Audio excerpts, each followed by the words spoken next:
And now on to a film about Jim Corbett, author, naturalist and big game hunter, who's best known for tracking down dangerous tigers in the foothills of the Himalayas during the days of the Raj in the 1920s. Man-eaters of Kumaon.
Nowhere along the foothills of the Himalayas is there a more beautiful setting than the river valleys and forests of Kumaon.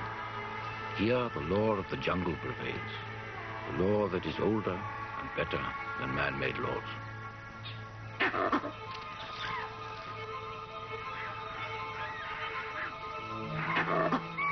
Dangers there are, but they only add to the zest of life and take nothing from the joy of living.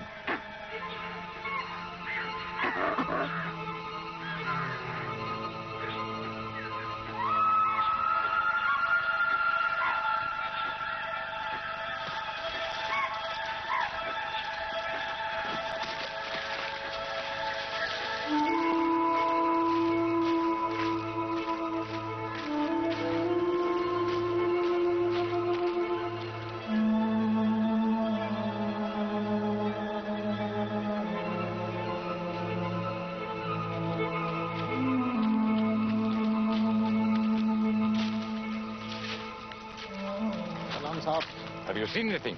हाँ साहब, शेर का पंजा देखा वहाँ पर बहुत बड़ा साहब। जिंदगी में पहली बार देखा जी इतना बड़ा पंजा। अच्छा।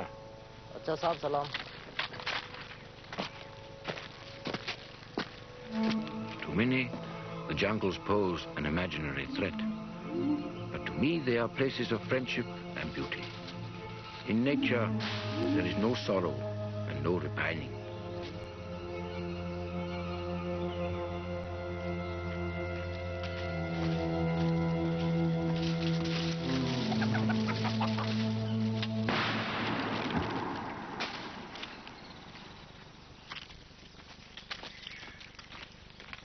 If the necessity arose, you could live on the jungles, enter into the lives of all the jungle species.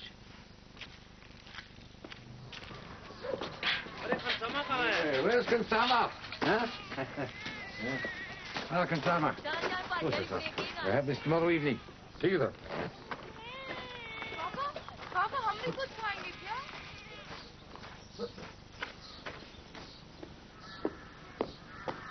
Yellow soda.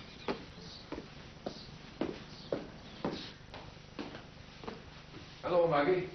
Jim, dear. Where are you off to? I'm going with Audrey to meet the DC's wife. Ah, which Audrey? Audrey Clay, the judge's daughter. Do I look awful? You look very nice. If you sit with your boots hidden.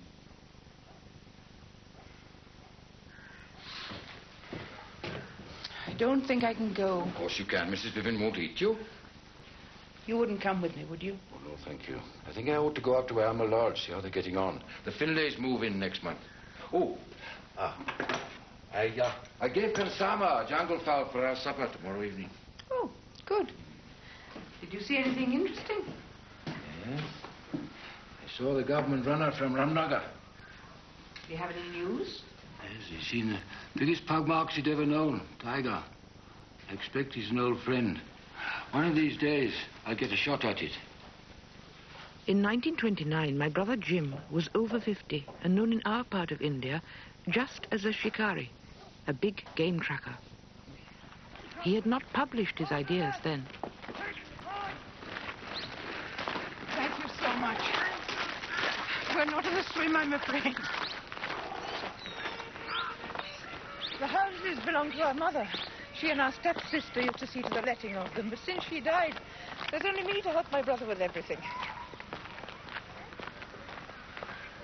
Ah, Audrey, my dear, there you are. Oh, isn't it hot? Nora, this is Miss Corbett. Miss Corbett. Come in, please, won't you? Nainital is the summer seat of the government of the United Provinces. It nestles round a lake of little more than 2 miles in circumference. Come on. Come on, Robbie. North of the town are a number of parallel ridges with villages dotted here and there. Beyond these again are more ridges, dwarfed into insignificance by the mighty mass of the Himalayas that watch over my life.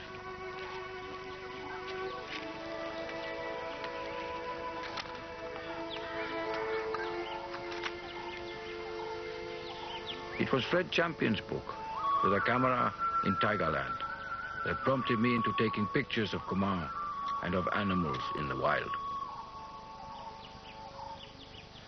Have you lived out here long, Miss Corbett? Oh, we were born here. Our father was the postmaster, and my brother is on the municipal board. Really? Captain Corbett built the bandstand by the lake. And he protects the lake from overfishing and sees that people don't cut down the trees. He'd like to see Nainital a bird sanctuary. The birds do pretty well here as it is. I intend painting some of them, Miss Corbett. Do you or your brother paint? Oh, I'm afraid not. Pity. My brother does a little photography, mainly in the jungle. And he's a dead shot. He hunts man-eaters. That's a risky business. My brother doesn't take risks, Mrs. Rivian. He understands the animal. He shot his first leopard when he was 9. From my earliest days, I have known the villagers who, with infinite labor, make and farm these fields along the hills. These people who live in the heart of the wild country are my friends. And the forest officers who work here are good enough to give me the freedom of those forests. Hello, Robbie.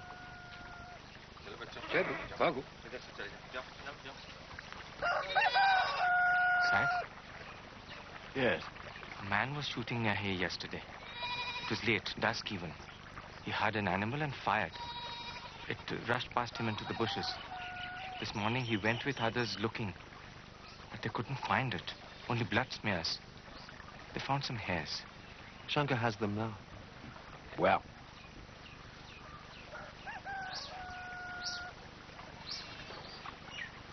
They are tiger hairs.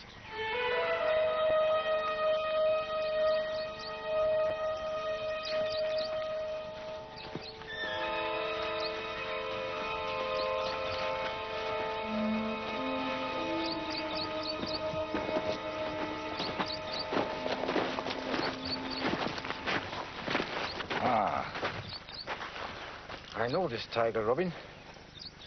He was born in this ravine. Several years ago, he got a buckshot wound in the left foreshoulder and leg. You see how the pug turns in. He's never done anyone any harm.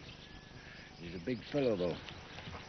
After the wound, he came down into the village and slept all night in an empty go-down. Then he went into those hills over there, started killing cattle. We haven't seen him for the last year or two. I thought perhaps he might have changed his territory. Well, he's back now. Do we follow him? It depends on how much he's hurt. Maybe nothing. If it's more serious, he may come back into the village to lie up. And then God knows. He's not a man-eater. Yet, as far as we know. Still, I think I must finish him. My gun.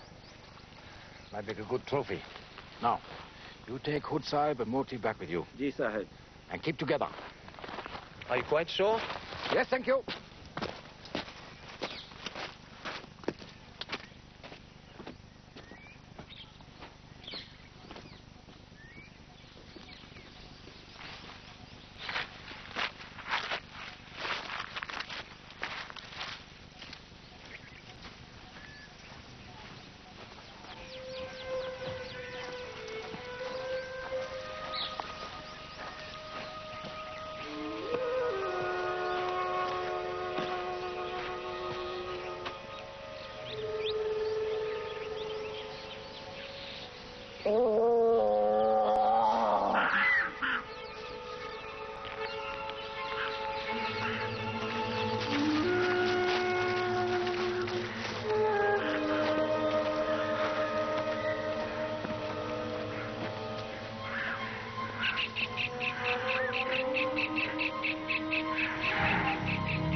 Bye. Take care.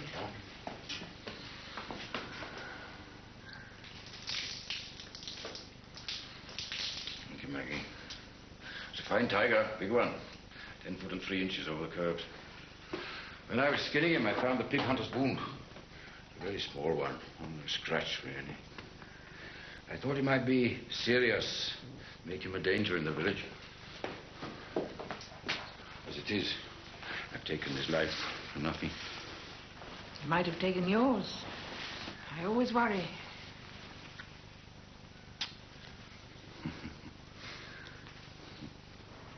He's not, chap. Army? Nah, only a wartime commission. He's a box swallow, really, rents houses. Doesn't do too badly. He was a great buddy of Percy Wyndham, my predecessor as DC. Oh, really? They used to go hunting together. Well, that's a tiger they shot. He's a big fellow? Yes. Jim Corbett knows more about jungles than most. Is he domiciled? Oh, yes. And speaks a bit Chi-Chi. He lives with his sister, a very churchy and possessive lady, according to my wife. Carpet Sour, they call him. Oh, I see. He's as British as the flag. Some quaint ideas, though. Since childhood, Jim has spent all his free days in the forests. Before he was old enough to have a gun, he used a catapult or a bow and arrow. Although he still hunts, it's nature itself that gives him pleasure. And he enjoys observing the animals in their natural haunts.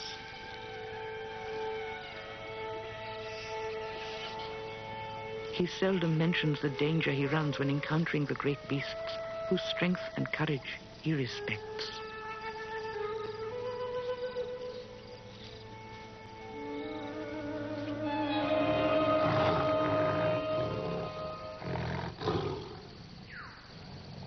Tigers fear no one and hunt by day.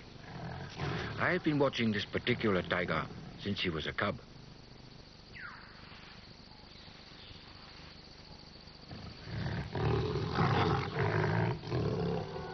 Sitting up over a kill and seeing him warily retrieve it, I haven't the heart to shoot him.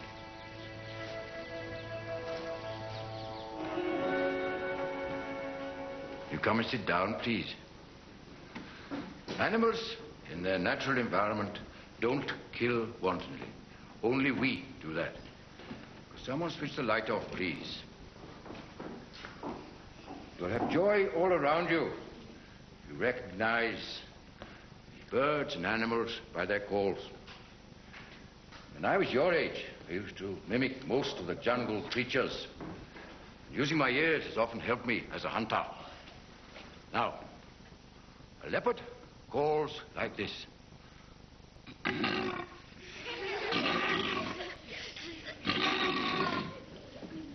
If you answer his call, he'll come to find you. Now, a chital deer barks like this when a leopard is around. A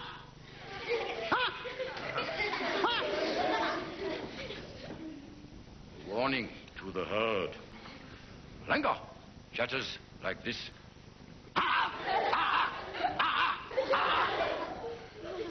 Beefowl calls to a tiger.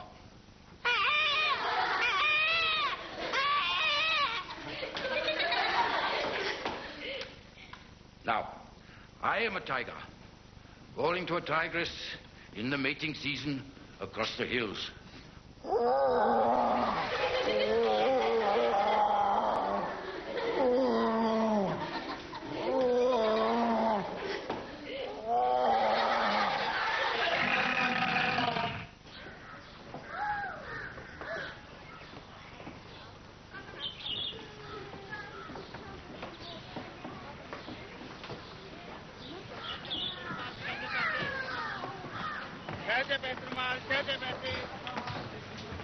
Mr. Corbett for Mr. Vivian, please. Just Billy.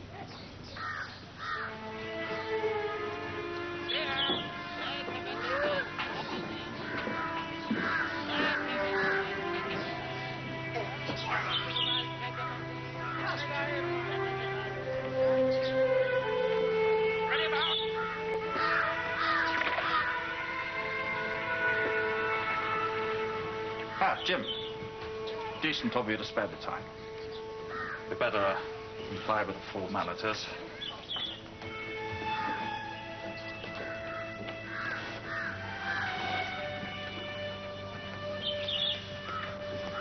Come along in.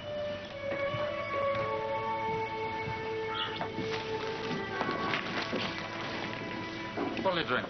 Nothing for me, thank you.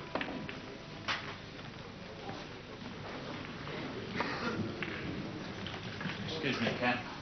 Won't you, old boy? Let's sit over here.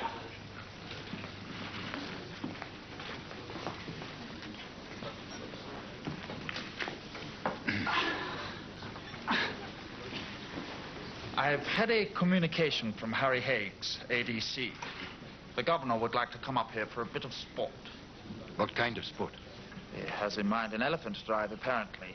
I thought down in the Barber, where your bungalow is. There's plenty of game down there, isn't there? Not as much as there was. As long as it's not in the close season. I wanted to ask, would you organize it? I remember one organized shoot. And?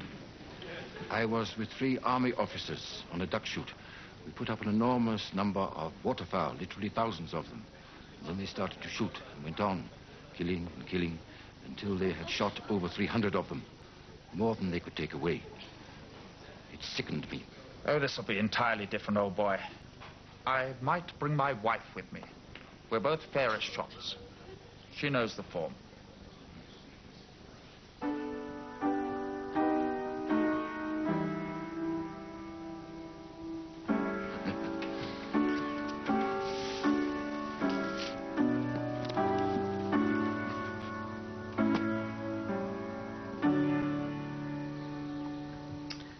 It is an honor, Jim. A governor's shoot. You said yes, I hope. I told Vivian I'd do it. Robin, get down. Is there some difficulty? No, not really. What is it? These big shoots. Elephants, scores of beaters. It's just a massacre, really. Stalking an animal is one thing. On equal terms with it.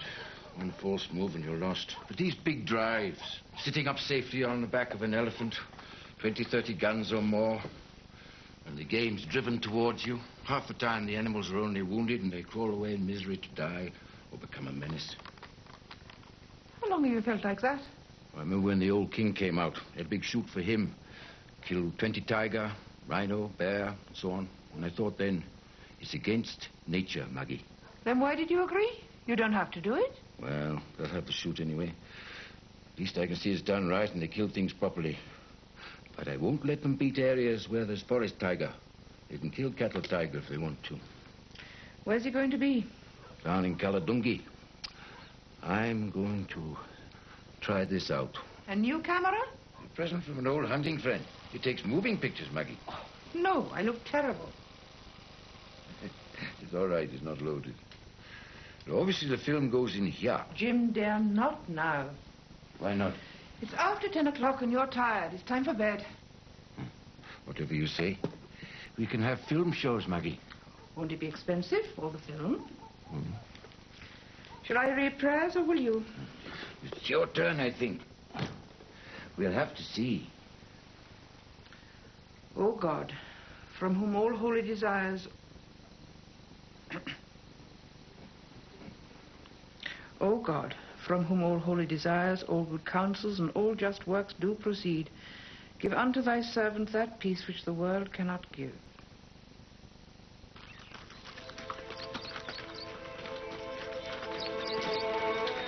Every year, at the beginning of the cold season, we move down to our bungalow near the village of Chihalwani. Young man, cheer up. We'll soon be there.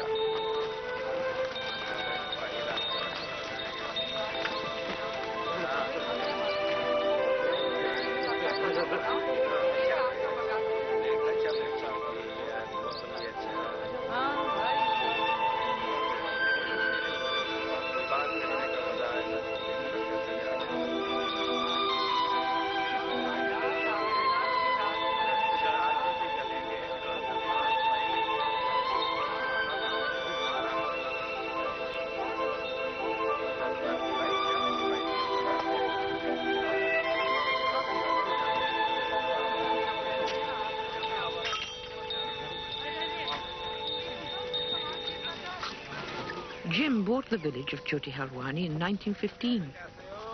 The place was practically derelict, but he has set to work to remedy this, enclosing the village little by little with a masonry wall.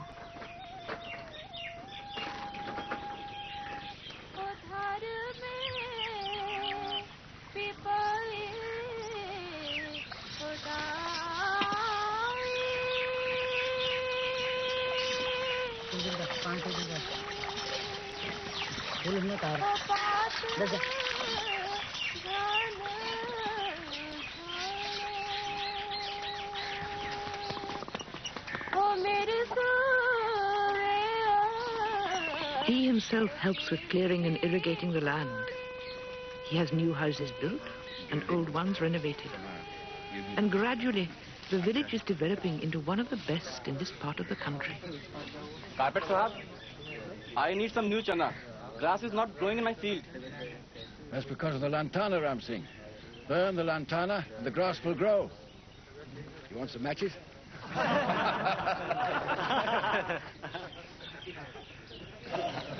I've brought some new seed, good seed, barley. That's for everybody, you understand? Yes, sir, for everybody.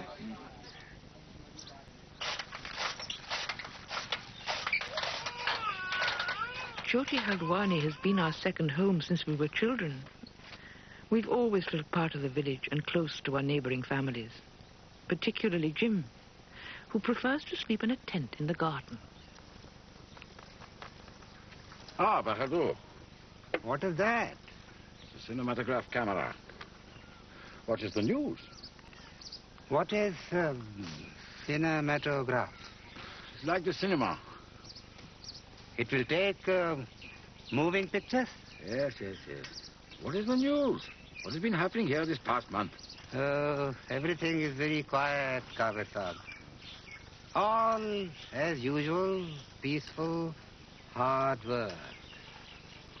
But your old friend Kumar Singh is dying. Of what? Well, you know, he has been taking opium. As you sow, so shall you reap. He used to be the best poacher in the forest. When I was a boy, living here, he taught me all about the jungle. He should live to a good old age, not be put out to die. Jaldi.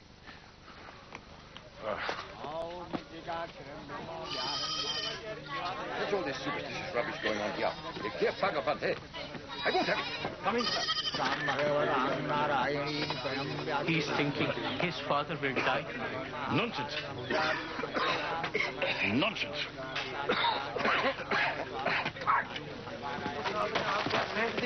चलो भागो यहाँ से सांप तो बहुत गुस्से में लगते हैं. What are they doing to him?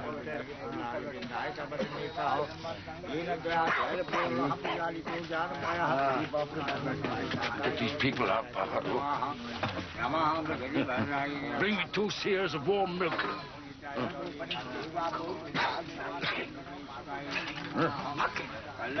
Come on, chalo.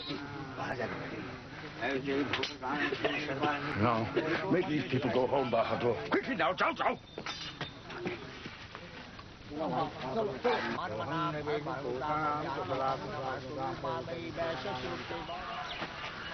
Gently, my old friend. Don't worry. I'm here now. Be quiet. Make those people go home, Bahadur.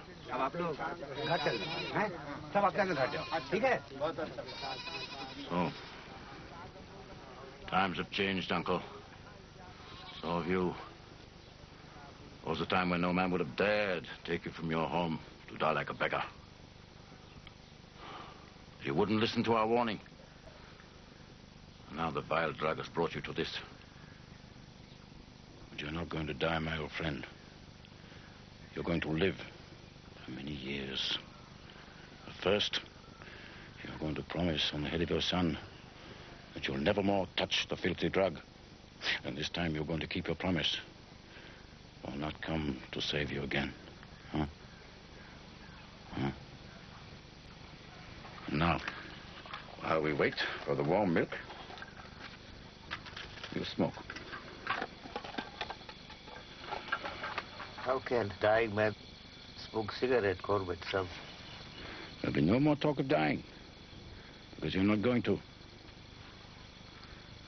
That's why I will smoke.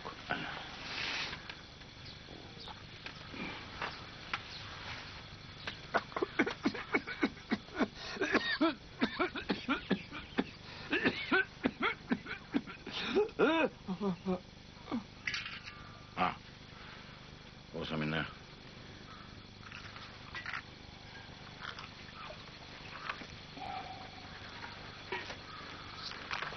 Right.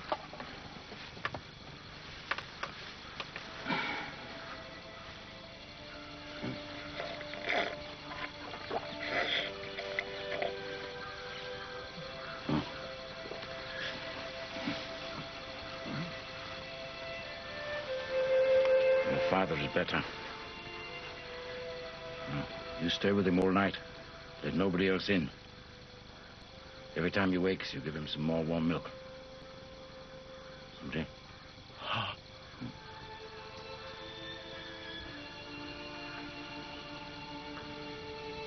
Now, you must sleep, Uncle. Sure. Fresh air in the forest.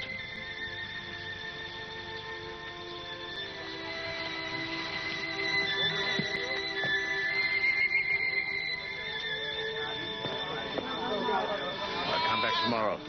If I find him dead, I'll burn down the village.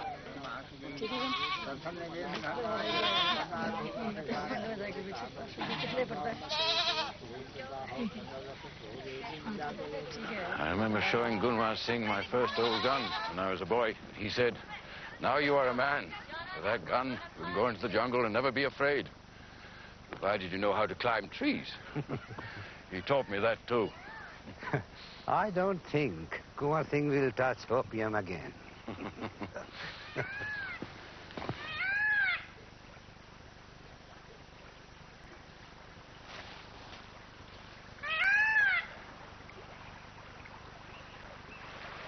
I think all sportsmen who have had the opportunity of shooting with a camera and shooting with a rifle will agree that the difference is as great as between taking a fish on light tackle in a snow-swollen mountain stream and killing one in a pond. Fishing for mahseer in a well-stocked sub-montane river is, in my opinion, the most fascinating of all field sports. The river I have recently been fishing in flows through a beautifully wooded valley, well-stocked with game and teeming with bird life.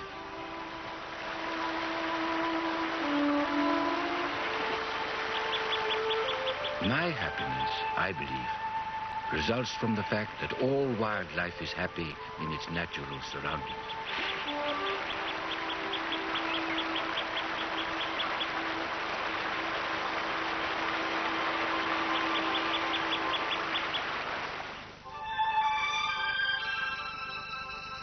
For me, taking a picture gives far more pleasure than acquiring a trophy. Long after trophies have been consigned to the dustbin, the records made by a camera remain.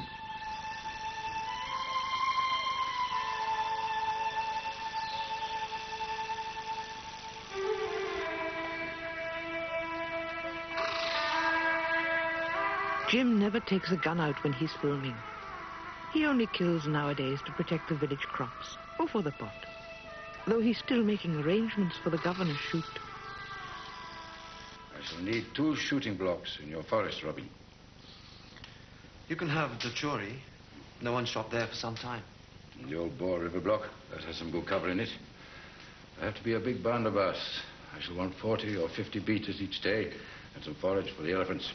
When is Governor Saab coming? 2 weeks. We've a lot to do.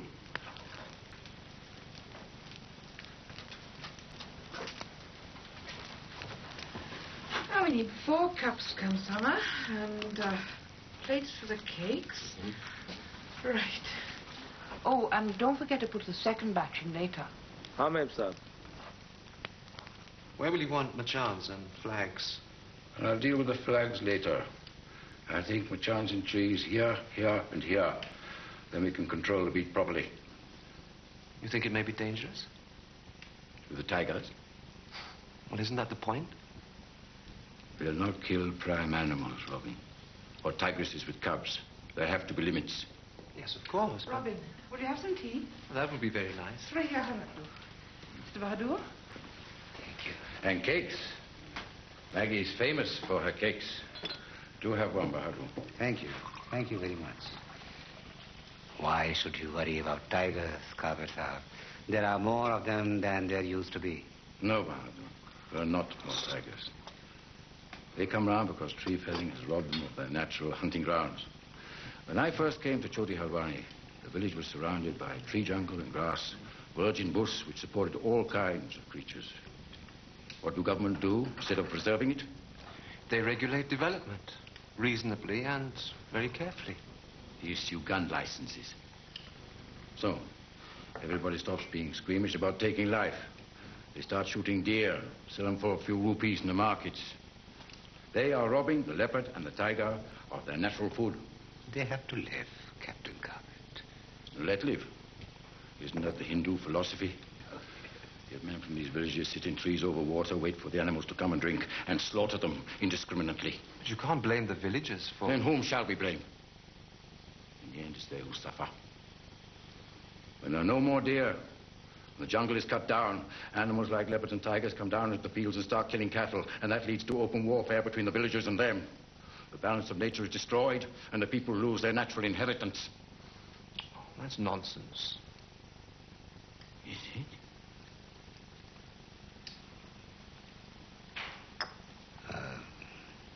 Maharajas and White Sahibs also hunt game, if I may say so. Even you, Captain Corbett.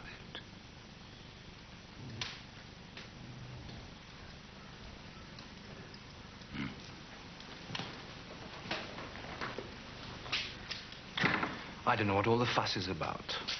However many tigers are shot, more come in from Nepal. They keep the population young. What do you think, Maggie? I agree with my brother. I can't believe it's God's will that we should kill his creatures. I shall take this.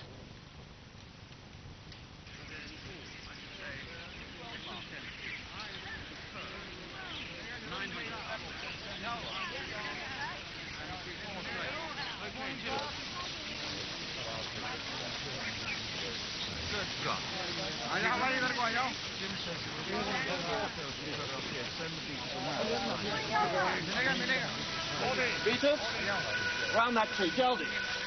Chella, Chopper, Chella. Round the tree. Drive them this way. Geldy, Chella. Chella! Ladies and gentlemen, would you care to select your elephant? Nietzsche! Everything all right, Governor? Excellent. Going very well. Thank you, Vivian. Thank you, sir. Nietzsche!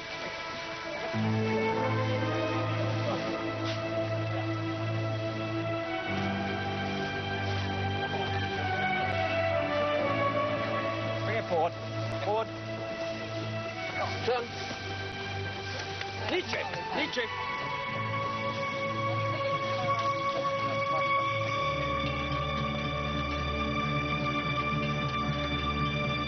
Well done.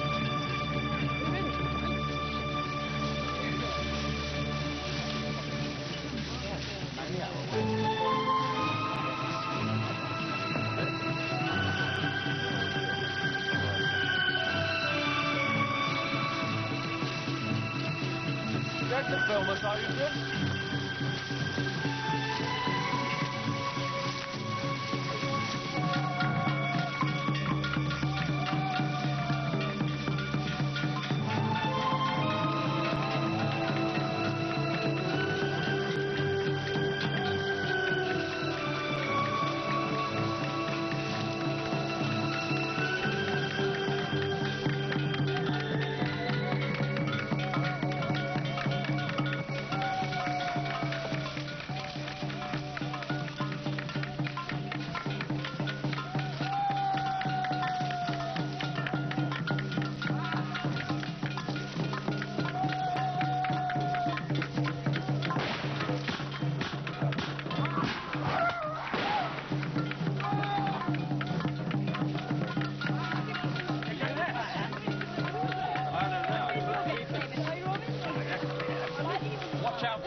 That was marvellous, Captain Corbett.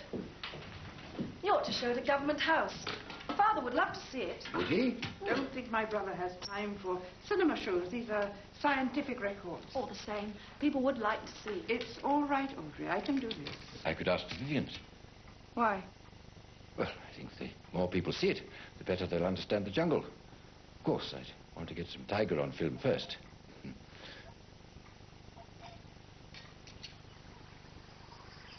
I stalked through many hundreds of miles of tiger country.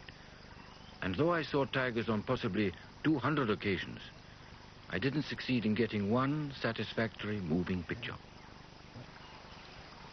Finally, I decided to draw the tigers to me, laying down bait to bring them gradually to the jungle studio I prepared. I chose a ravine with a tiny stream running through it and built a hide about 8 feet from the ground and made small waterfalls to deaden the sound of my camera.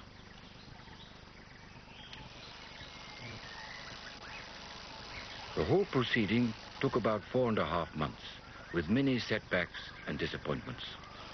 But I got 600 feet of film, of which I am inordinately proud. Eventually, I got 7 tigers to the exact spot where I wanted them. One of them left, but not before I had taken a picture of her. The rest I kept together. A living record of 6 full-grown tigers, one of them a white tigress, filmed in daylight at ranges between 10 and 60 feet.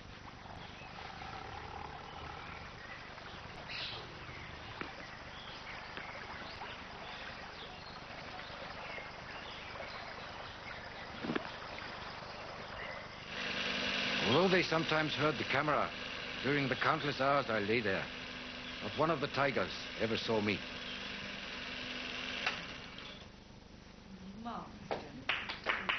Thank you. Thank you very much. There is one other thing I'd like to say about this experiment. This is that the camera does not take life. At the moment, we are ridding our forest of tiger and other animals at an alarming, not to say sickening rate. Now, I know sportsmen are conservative, and as each individual has his own point of view, I do not flatter myself that all my opinions will meet with universal agreement. There is one point, however, which I'm convinced all sportsmen, whether their viewpoint is from a platform in a tree, the back of an elephant, or their own feet, will agree with me. And that is that the tiger is a large-hearted gentleman with boundless courage. And when he is exterminated, as exterminated he will be, unless the public rallies to his support, India will be the poorer for having lost the finest of her fauna. If we do not bestir ourselves, now, all of us, it will be to our discredit that the fauna of this province will have been exterminated in our own generation, under our very eyes, while we looked on and never raised a finger to prevent it. Thank you.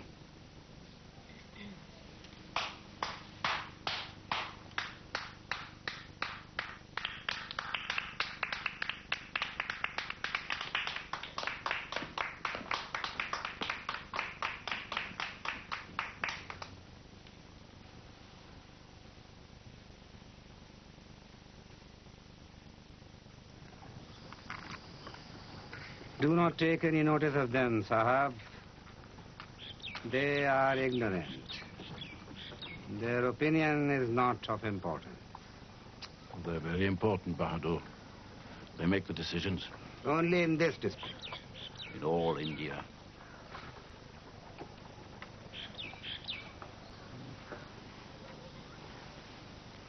But I don't know how to touch them. I lecture them. I edit a magazine, Indian Wildlife. I write articles. You should write books, Sahab. True adventure books. Then everyone will read them. I don't know how I'd set about a book. Now you are making excuses. What books do you read? Oh, the Bible, sometimes. Well, then learn from your Bible and write about tigers. Everybody wants to know about tigers. In fighting, sir, the pen is sometimes mightier than the gun.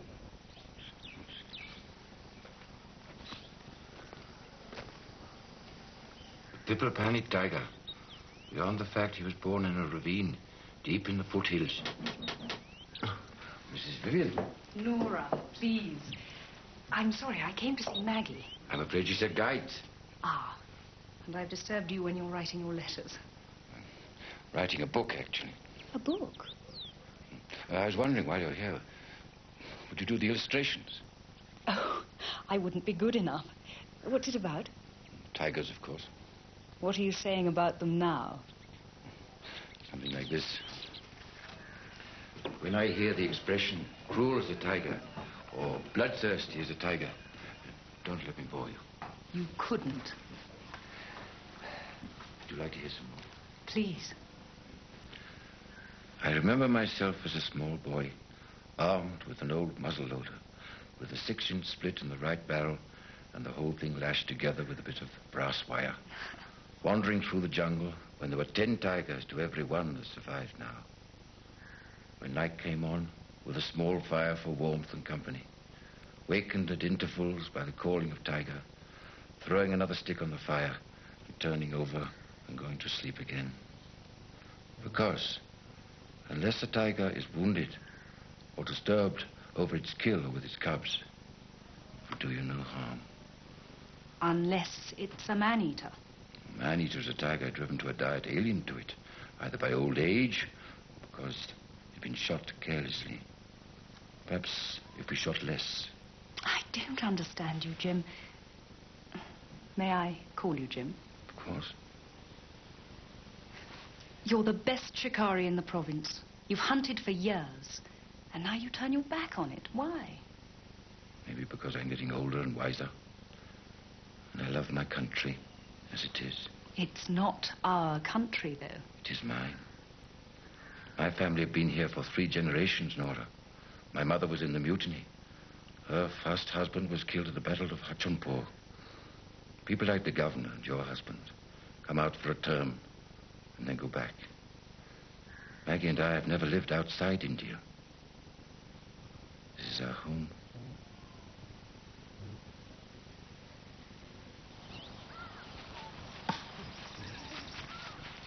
लकड़ी चूल्हे के पास रख दो और बाद में गाय पे चारा डाल दो।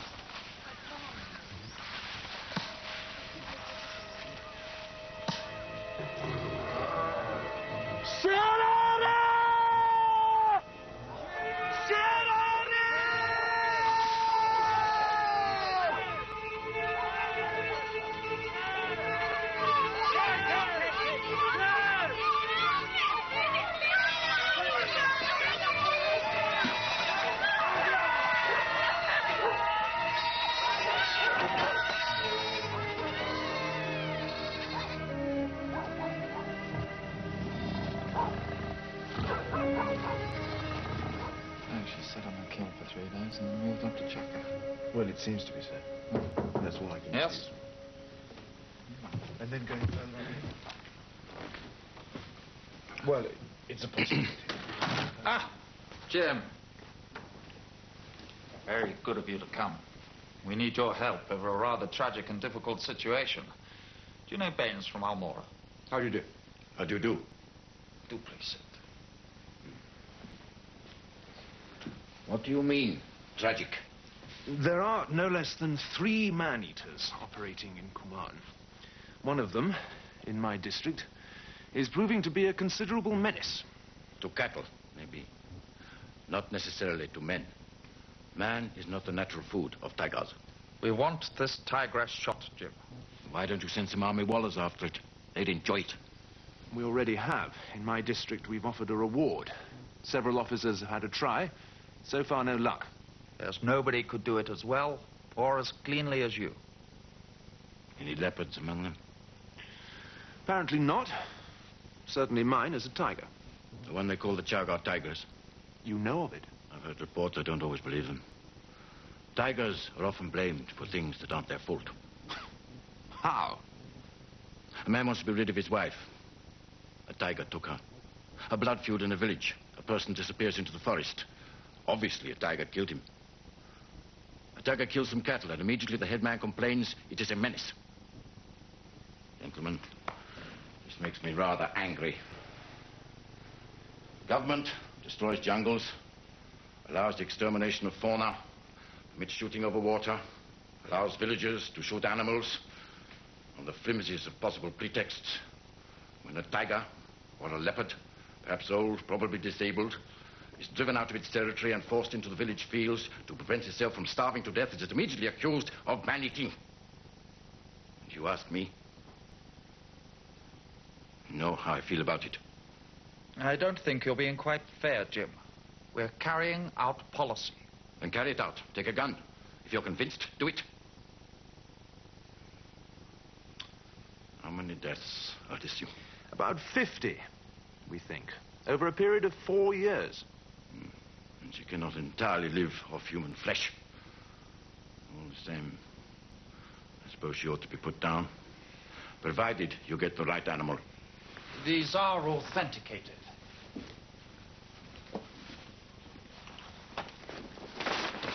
Look, Jim. These are our hill people who've been killed already all along this range.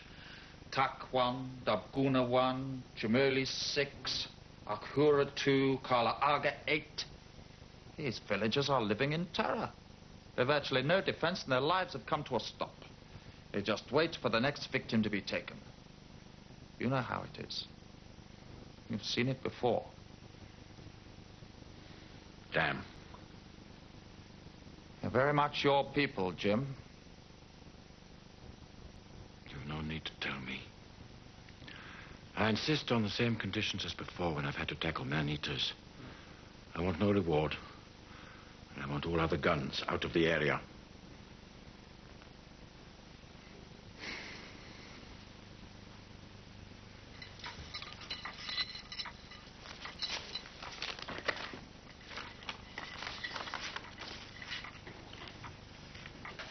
Swearing is a sign of weakness. I shouldn't have given in to them. After all you've said. It was Ham Vivian who persuaded me. You've done too much for the Vivians. You're too old to go after man-eaters. Why should you face the hardship and danger? They can find younger men. Apparently not. I'm going because I have a duty. You've no duty to them. Not to them. Maggie, I've walked all over these hills. And wherever I go, I'm received with friendship and hospitality and often love. There's very little I can do in return. You've done plenty. Never enough. You know I won't take any avoidable risks. And I'm going, whatever you say.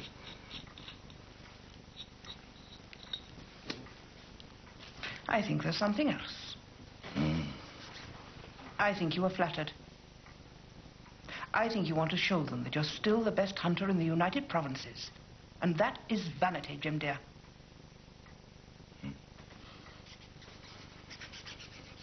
It is a tigress, Sahib. Indeed, it is two. One is the cub, and the other its mother. They hunt together. And people say that the cub is killing for the mother. 2 sets of pug marks at the last kill here. When was that? 3 weeks. A young man of 22 herding his cows. One moment, Sahib.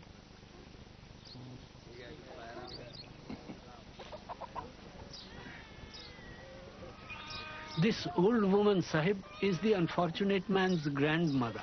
Bolo, क्या हुआ? क्या हुआ? बताइए. उस दिन अपनी गाय लेके घर के पास वाले खेत में गया. वहीं शेर घुस आया.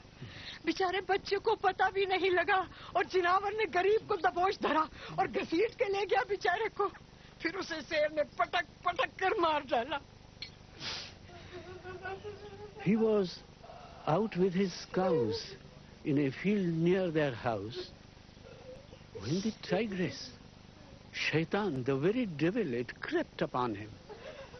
It moved as silently as darkness. It struck him with its claws and beat him to the ground. Then it took him by the neck and killed him. बेचारे के क्रियाक्रम के लिए हाथ की कुछ उंगलियां और चेहरे का एक टुकड़ा मिला बस. There was little left for the funeral ceremony. Some fingers and a piece of the man's face. That's all.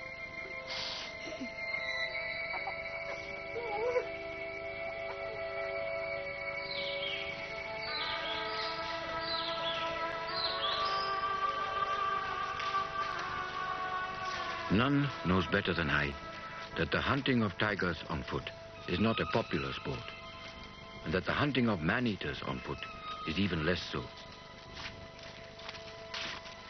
I searched fruitlessly for a month, wandering through the jungles from dawn to dusk, far from the nearest human dwelling. I had no definite knowledge of the man-eater's whereabouts. She might have been 50 miles away, or she might have been watching me from a distance of 50 yards. Only those who have walked in fear of having the teeth of a tiger meet in their throat will have any idea of the effect on one's nerves of days and weeks spent stalking a hungry beast which has declared itself your enemy.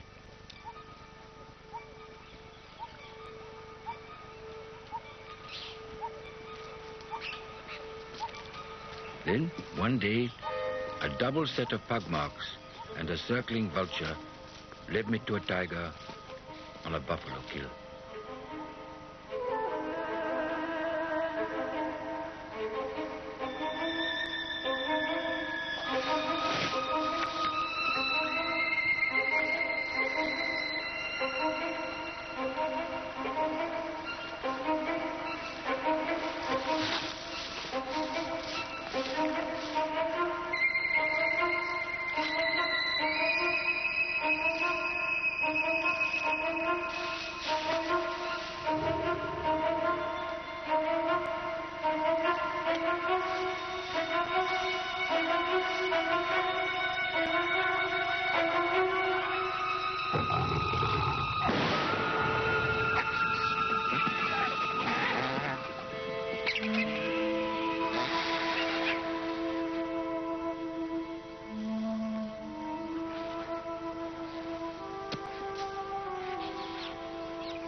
I was greatly disappointed, for one glance showed me that I had shot not the man-eater, but her cub. The Chowgar tigress disappeared, but in the following month she claimed 15 more victims while I was working in Nainital. Is this a new chapter here?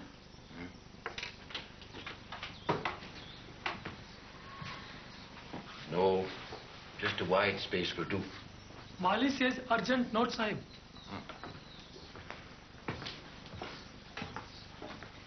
Take her. Sure.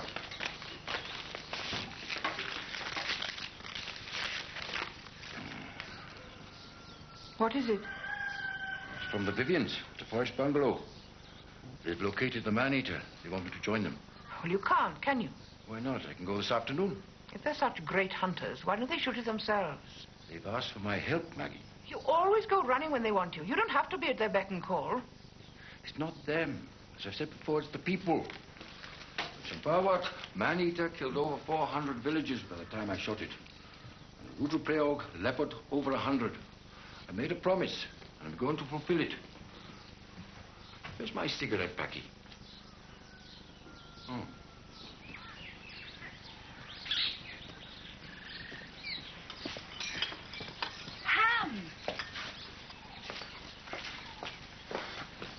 Hello, Nora. My word, you were quick. When did you leave home? Day before yesterday. As soon as I got your note. How many miles is it? Oh, 50-odd. Lord, you must have walked all night. And there was moonlight. You must be tired. You better sit down. Boy, bring some tea for sir. Ji, ma'am, sir. Well, what's happened? We arrived on the 21st and were just settling in. Ham was having a shave. Half a dozen women were cutting grass fodder at the far end of the field when suddenly we heard screams. The tigress had taken one of them. I grabbed the rifle and rounded the men up. The lather was still on his face. Anyhow, I followed the drag and found the dead woman under a bush beyond that banyan tree. The tigress must have abandoned her when the alarm went up. So, we put a machan in the tree and I stayed there all night, but no luck. Yesterday, the body was taken away for the funeral and we tied a bullock in its place. Nora and I sat up there all last night. You must be tired. Oh, I enjoyed it. Wouldn't have missed it, you know me. Stuck up there like a couple of ruddy monkeys. We simply can't stay any longer, Jim. I have to get on circuit. That's all right. Forgive me. Good of you to come. We tell him to put a katra in the same place. Perhaps I'll have more luck. A young calf. All right. Nora? Yes, Ham. You think she still might come back? You never know. She must be desperate without her cub to kill for her. Her teeth and claws must be worn down. You must have some breakfast. I wish we could stay, but we're behind schedule as it is. Ham would stop and try to get a shot at it. Do be careful. Thanks for coming, Jim.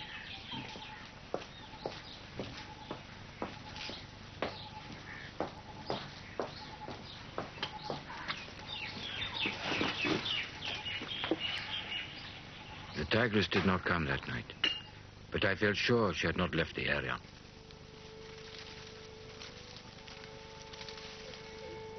Through the ensuing days, I tried every trick I had learnt in a lifetime in the jungle to outwit her, always knowing that she might be just beyond the next turn in the path.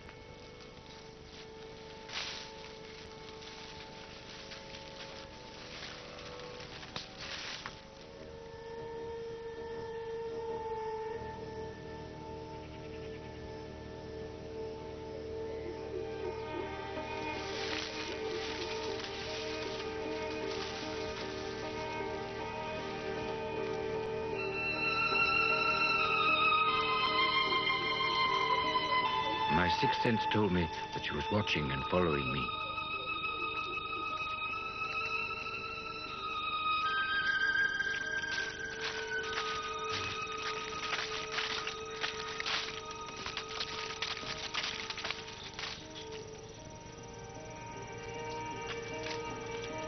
I'd been along this gully many times, but this was the first occasion on which I hesitated to pass.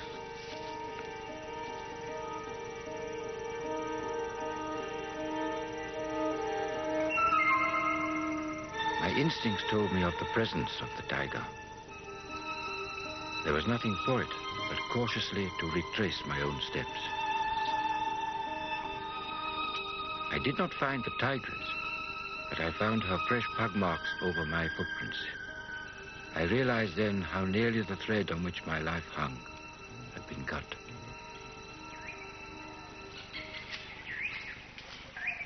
One day in April, I followed a path down to a ravine where the tigress was said to have killed a man the month before.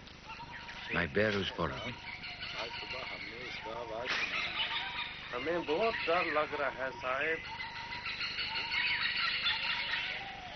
All at once, I became aware that the man-eater had arrived.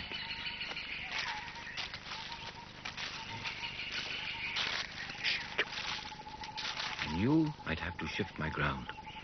I get a better shot at her from across the valley. The men were a difficulty. To have sent them back alone would have been nothing short of murder.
When the gods, who snip the threads of life, miss one thread, they cut another, and we do not know why. Call it fate, kismet, or what you will.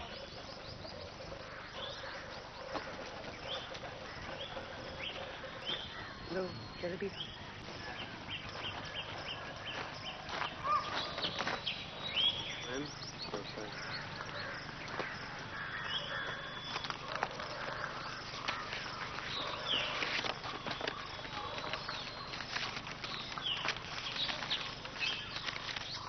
All well. Home in 2 days. Tiger is dead. Jim. Thank God. He was not home for long. In the next 2 years, he went after the remaining 2 man-eaters and killed them both. But even after that, fresh ones were reported. First at Shuka, then at Tak, and the villagers appealed to him to rid them of them. They were appeals he felt he couldn't refuse, although he was suffering from bad bouts of bronchitis and malaria. Maggie looks after me very well. I'm sure she does. All the same, I'll be off again soon. Shooting tigers? Do you have to? Someone does. I thought it was against your principles. It was a sad affair. We're not doing any good here. May I ask you a personal question, Jim? If you must. Why have you never married? That's rather a blunt one, isn't it? Have you never wanted to? Oh, yes, very much. Once, 30 years ago, when I was a bit younger and even more handsome. My mother was against it. Is that all? No, there has been someone else in my life. But she isn't free, and they don't live here any longer. Does Maggie know? Maggie knows. Makes her nervous when I get too friendly with anyone else. But I'm very content. Really? There are plenty of things that I love, Nora. When I wake in the morning, open the window, there's the Tal before me. The hills reflected in the still water. And the song of the birds. And the distant calls of the carriers on the Mall. And in the jungle, the magnificence and grandeur, I suppose, of nature. You could say I'm an old codger who's married to India. I hope I'll die here. The marauder at Tak was another tigress. When Jim set out to find her, he was over 60, tired and weakened by illness. It was to be his last hunt for a man-eater. As usual, he went alone. And when he got there, the village was deserted. All the terrified inhabitants had fled, leaving their houses open. The young goat Jim had brought for bait could smell Tiger and was frightened. On every path and in the courtyards and the dust in front of the doors were the tigress's pack marks.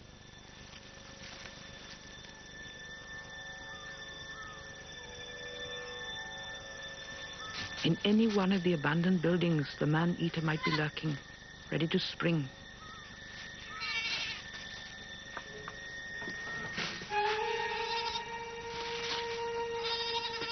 But nothing stirred.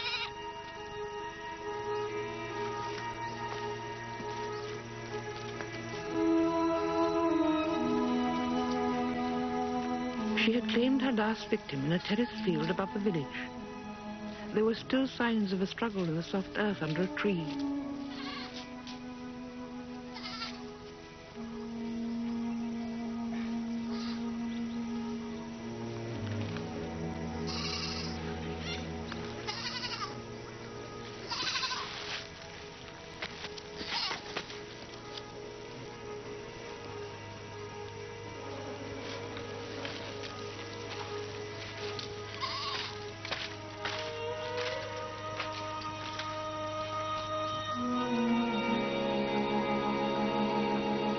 At sunset, a cold wind started blowing, chilling him through. Somewhere in the darkness, the man-eater was roaming silently.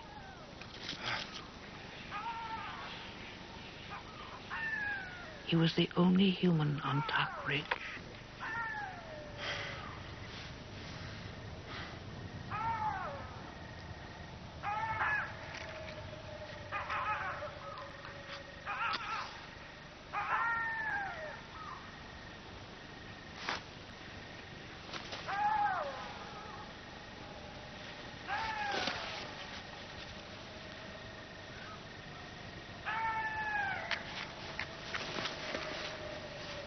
When the moon came up, there was still no sign of life, except a sambur grazing with his calf near Jim's tree. Then, high up on the ridge, a kaka deer started barking.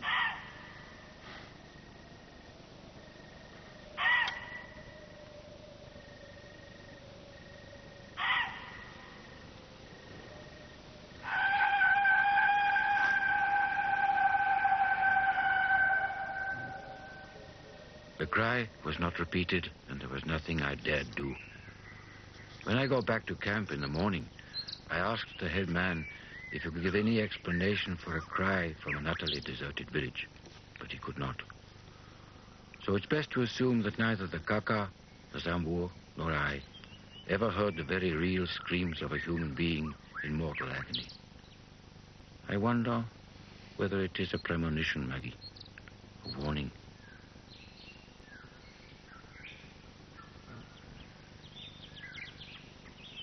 The forest department have over 1,000 laborers camped on a nearby ridge to cut down trees. They say that if I don't kill the man-eater soon, they will all leave. Last night she started calling near the labor camps.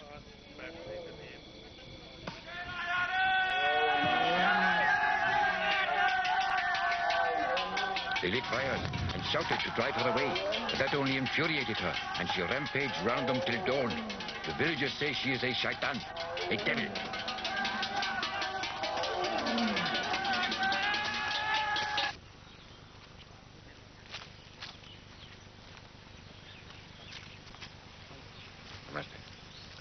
The next day, he set out from Chuka with 3 bearers from the nearby Ladia Valley.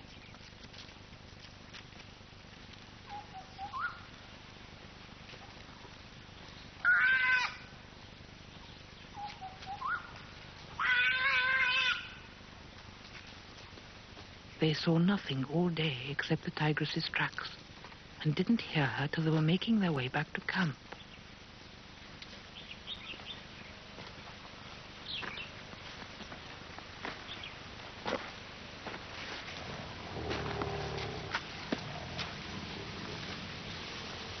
Stop. Tigress. Coming this way. Take them out.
You see, it's not a shaitan. It's only an animal.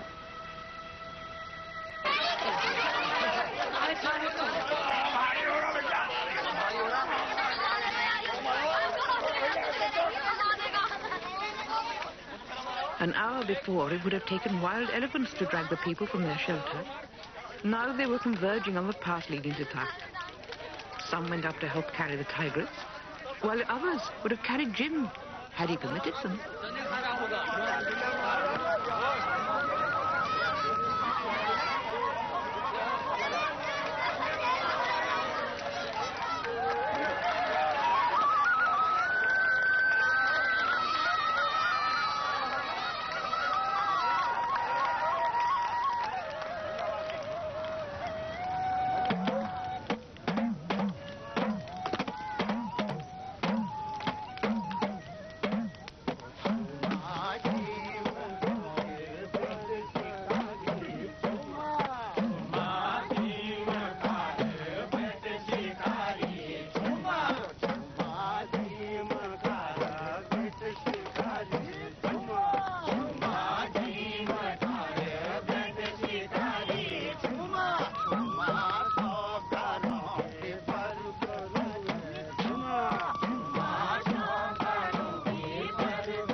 We are singing in your honor.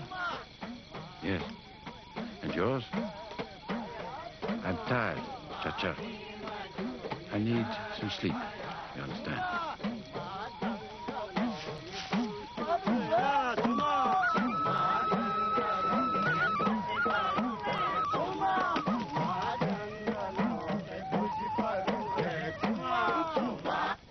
If the greatest happiness one can experience is the sudden cessation of great pain, then the second greatest happiness is undoubtedly the sudden cessation of great fear.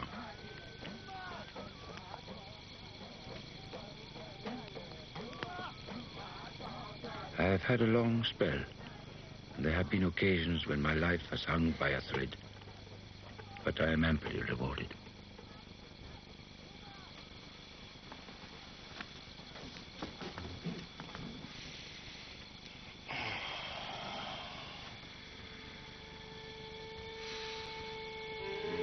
Jim lived on to be 80.